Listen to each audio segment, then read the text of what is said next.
Người Nhật đã định hình trà đạo thành đạo lý dân tộc, một nghệ thuật sống được truyền tải qua việc thưởng lãm một tách trà. Người Nhật đã làm được, người Việt mình cũng làm được và làm tốt hơn.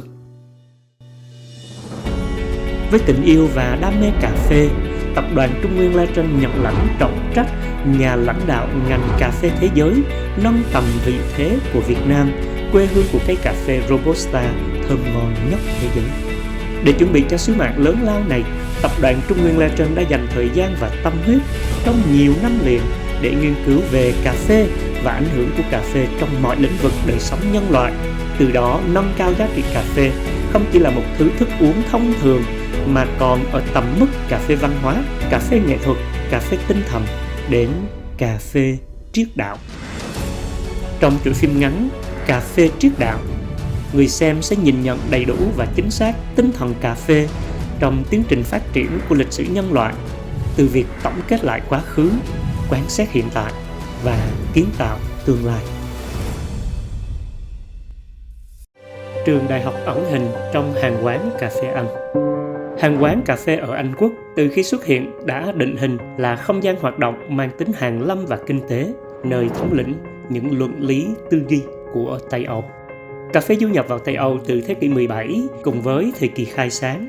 Anh là một trong những quốc gia đầu tiên được tiếp cận năng lượng sáng tạo, tỉnh thức của loại thức uống đặc biệt này.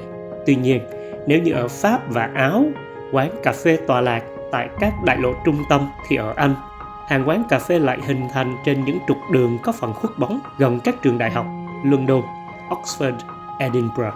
Hình thức hoạt động của quán cà phê cung cấp một không gian lý tưởng cho việc học tập, nghiên cứu. Sinh viên, các học giả có chung chí hướng truy cầu, tiến bộ tri thức, dành hàng giờ ngồi tại quán cà phê để trao đổi một cách nghiêm túc về triết lý cuộc sống, thế sự nhân gian và những phát kiến có giá trị. Từ đây, hàng quán cà phê Anh được vinh danh là Penny Universities, trường đại học một hào. Tên gọi Penny Universities bắt nguồn từ giá mỗi ly cà phê và chỗ ngồi trong quán cà phê. Nhiều minh chứng lịch sử cho thấy những quán cà phê ở Anh đã khởi xướng hàng loạt học thuyết hàn lâm trong nhiều lĩnh vực có ảnh hưởng tới sự phát triển của nhân loại. Đầu tiên phải kể đến câu lạc bộ cà phê của Đại học Oxford. Trong không gian quán cà phê ở đây, cha đẻ của nền kinh tế học Adam Smith đã hoài thai những tác phẩm kinh điển như lý thuyết về tình cảm đạo đức, sự thịnh vượng của các quốc gia, học thuyết về nền kinh tế tư bản, vân vân, có giá trị ảnh hưởng sâu rộng đến nền kinh tế thị trường hiện đại cũng như các tư tưởng triết học đạo đức ngày nay. Năm 1660, quán cà phê Tilliard's là nơi thành lập Hội Hoàng gia Royal Society, quy tụ các nhà khoa học hàng đầu thời bấy giờ.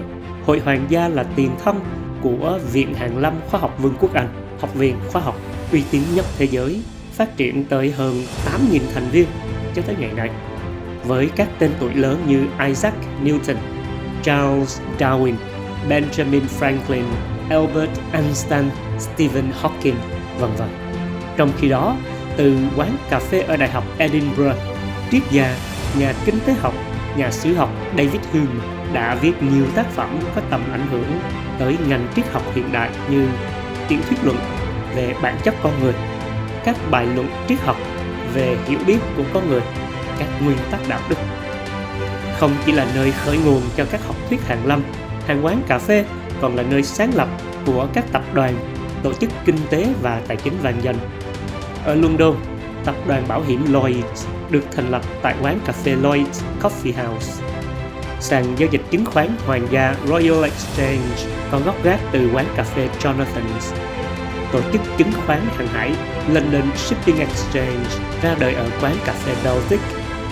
Còn quán Willie's Coffee House được gọi là ngôi nhà văn học khi trở thành nơi gặp gỡ, thảo luận của các tên tuổi lớn trong nền văn chương như Jonathan Swift, Alexander Pope, Joseph Addison.